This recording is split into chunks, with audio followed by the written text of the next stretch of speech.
श्री शिवाय नमस्तुभ्यम। जय महाकाल। हर हर महादेव। तो मित्रों, कैसे हैं आप सभी? आशा करते हैं कि सभी लोग अच्छे होंगे। मित्रों, 15 दिसंबर को है पूर्णिमा का बहुत ही प्यारा सा दिन। और उस दिन हम कौन कौन से ऐसे उपाय करें जिससे हमें मकान सुख, वाहन का सुख, बहुत बड़ी बीमारी जो लंबे अरसे से चली आ रही है, वह गठिया बात या कोई गंभीर बीमारी भी हो सकती है, इन सभी को ठीक करने का व अपनी मनोकामनाओं को पूरा करने का उपाय मैं आपको बताऊंगी। मित्रों, बहुत ही सिंपल सा उपाय है। इसको करने के लिए आपको चाहिए एक पीपल का पत्ता, ज़्यादा नहीं, केवल एक पीपल का पत्ता और कुछ चावल के दाने। मित्रों, इसमें हमें चावल के दाने चाहिए, अक्षत वाले चावल नहीं चाहिए जो बिल्कुल भी टूटे ना हो। ऐसे नहीं चाहिए, जैसे आपके घर में हो वैसे ही कुछ दाने आपको चावल के लेने हैं। इसके बाद में जो व्यक्ति आपके घर में बीमार है, कोई बुज़ुर्ग, कोई बच्चा या आप स्वयं भी हो सकते हैं, वो कोई भी हो सकता है, उसके सिर के ऊपर से आपको घड़ी की सुई की दिशा में 21 बार घुमाना है। ध्यान से सुनिएगा मित्रों, आपको 21 बार इस पीपल के पत्ते को अपने हाथ में लेकर उसके सिर से घुमाना है। ठीक है। अब धूतेश्वर महादेव के नाम से आपको 21 बार घुमाना है। ठीक है मित्रों। इसके बाद में ये जो पीपल का पत्ता और ये चावल के दाने, इसका क्या करना है, आपको आपके घर का जो मुख्य दरवाज़ा है उसके बाहर, चौखट के बाहर आपको रखना है। और ऐसे रखना है कि रात्रि में चंद्रमा की रोशनी इस पीपल के पत्ते पे पड़ती रहे। ठीक है मित्रों, ध्यान से देखिएगा। इसी साइड आपको दाहिने साइड ही ये पीपल का पत्ता रखना है और उस पर वो जो चावल लेके, वही पीपल का पत्ता जो आपने सिर से उतारा था, उस रोगी व्यक्ति के सिर से उतारा था, उसको यहाँ पे रखना है। और आपको किसका स्मरण करना है? चंद्रेश्वर महादेव का स्मरण करना है। फिर से सुनिए मित्रों, चंद्रेश्वर महादेव का स्मरण करके उस रोगी व्यक्ति के का रोग ठीक होने की कामना करना है। ठीक है मित्रों। अब पूरी रात्रि वह पत्ता बाहर रखा रहेगा।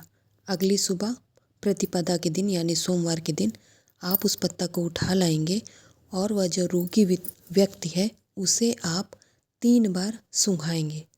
फिर से सुनिएगा, उस रोगी व्यक्ति को आपको 3 बार सूंघाना है।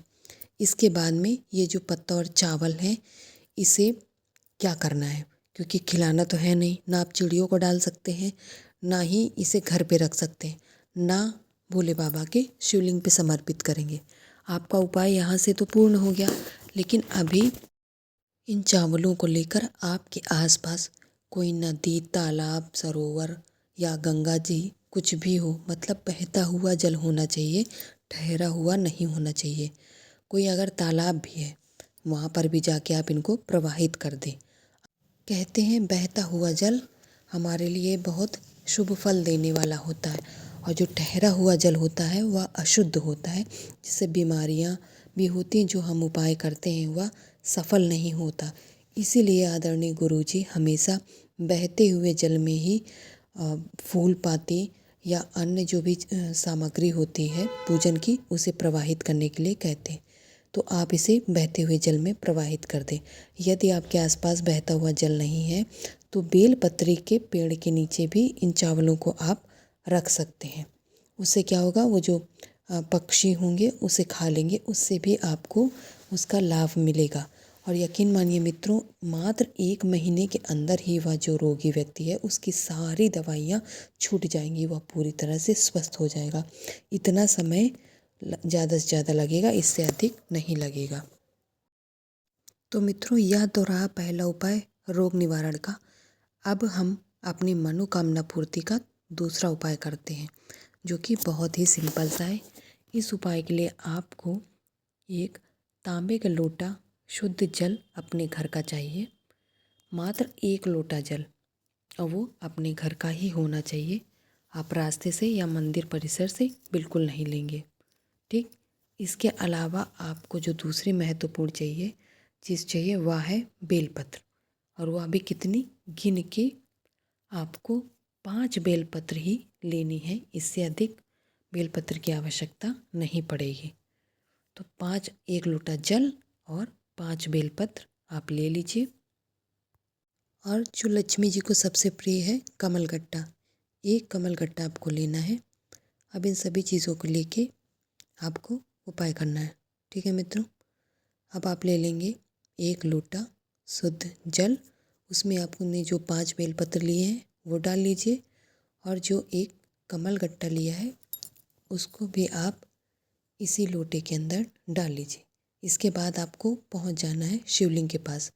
मित्रों, अगर आपके घर में शिवलिंग विराजमान है तो यह उपाय आप घर में कर लीजिए। अगर नहीं है तो आपके घर के आसपास जो मंदिर हो जहाँ पे शिवलिंग हो, अन्य भगवान से हमें कोई मतलब नहीं है हमें, क्योंकि यह उपाय शिवलिंग पे ही करना है, इसलिए शिवलिंग का होना अति आवश्यक है। तो जहाँ पर भी आपको शिवलिंग मिले आपको वहीं पर यह उपाय करना है। तो शिवलिंग के सम्मुख आपको उत्तर की दिशा की तरफ ही मुख करके उपाय करना है, इस बात का विशेष ध्यान रखें। इसलिए आप मित्रों शिवलिंग के जस्ट पीछे खड़े हो जाइए, इससे आपका मुख उत्तर दिशा की ओर होगा। अब मित्रों, जो आप लोटा लेके गए हैं, 1 लोटा जल जिसमें आपने बेलपत्र और कमलगट्टा डाला हुआ है, उस जल को आपको भोले बाबा के ऊपर समर्पित करना है। उससे पहले आपको अपना नाम, अपने गोत्र का नाम और जिस पूर्णिमा तिथि को आप कर रहे हैं, अर्थात आप यह उपाय आज यानी कि 15 दिसंबर को करेंगे, और जो प्रतिपदा जो भी है आप उसका बोलना है। इसके बाद आपको चंद्रमौली महादेव का नाम लेना है।